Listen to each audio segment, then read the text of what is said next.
geliyor ama biz aslında böyleyiz diyebileceğimiz şeyler de oluyor.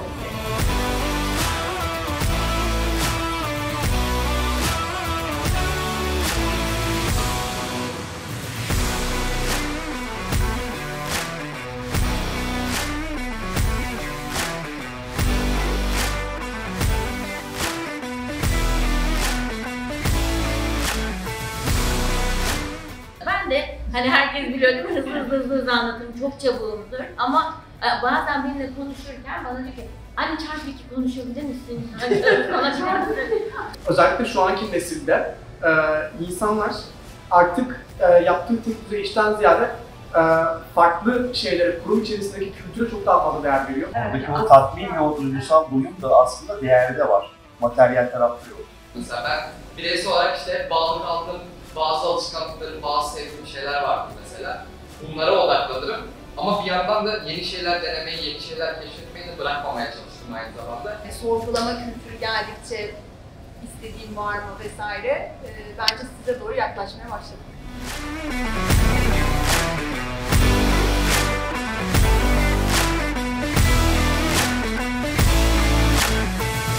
Başka şeyler ekleniyor.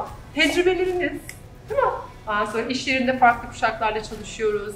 İşte anneniz, babanız var mesela hayatta başka işte atıyorum farklı kuşaklarla berabersiniz.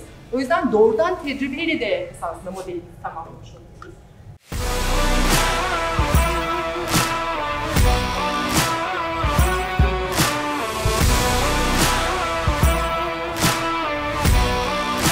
Bugün BSE ailesi olarak Isaac'li arkadaşlarımızla beraber Diversity konusunu konuştuk. Bugünle ilgili biraz konuşmam gerekirse bizim için çok verimli bir etkinlikti. Çünkü dediğimiz gibi diversity dendiğinde aslında birçok farklı eğitim, birçok farklı sunum alıyoruz. Ama bugünkü bize çok farklı bir perspektif kattı.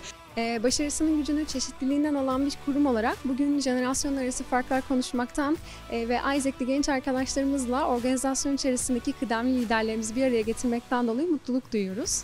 Ve bugün aslında bu etkinlikte gerçekten yaşadığım en eğlenceli, en ufuk açıcı, en perspektif katıcı etkinliklerden birine katılmış bulundum. Öncelikli olarak bu etkinlikte yer aldığım için çok keyifli, çok mutluyum. Neden? Çünkü bu etkinlik öncesinde kesinlikle bizim ya da karşı jenerasyondaki insanların ön yargı sahibi olabileceğini düşünüyordum. Ama bu etkinlik içerisinde hem insanları tanıyabilme, hem bu konuyla ilgili daha detaylı bilgi sahibi olabilme fırsatlarına sahip oldum. Her ne kadar farklı görünsek de bir o kadar aynıyız ve ortak noktalarda Elif'le birlikte bu etkinliği düzenlemek çok güzel oldu. Bugünkü organizasyonda da bir kere daha gördük ki aslında çeşitliliklerimiz bizi biz yapan ve bizi başarıya götüren en önemli anahtarımız.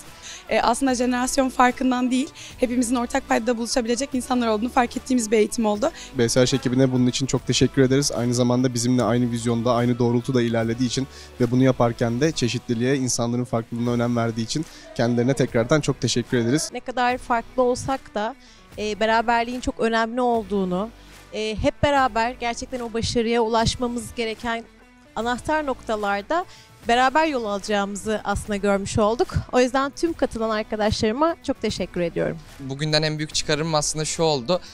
Jenerasyonları anlamak, insanları anlamaktan geçiyormuş ve aslında empati duygusuyla bunların hepsi çözümlenebiliyormuş. Ve diğer bu etkinliği en kıymetli kılan şeylerden bir tanesi de insan tanımakta, farklı fikirleri, farklı deneyimleri gözlemleyebilmekte bu konu özelinde de. Ve bunu bizlere yaşattığı için bu konuda BSH ekibine de çok teşekkür ederiz. Bu etkinlik bana çok şey kattı. Aslında iş hayatında bir araya gelemediğimiz X jenerasyonu ile aslında ne kadar benzer yönlerimizin olduğunu çok rahat görebildim. Bu etkinliğin bir parçası olmaktan çok gurur duyuyorum. Bu noktada bugüne katkı sağlayan Isaac'li ekip arkadaşlarıma ve kıdemli liderlerimize çok teşekkür ediyorum.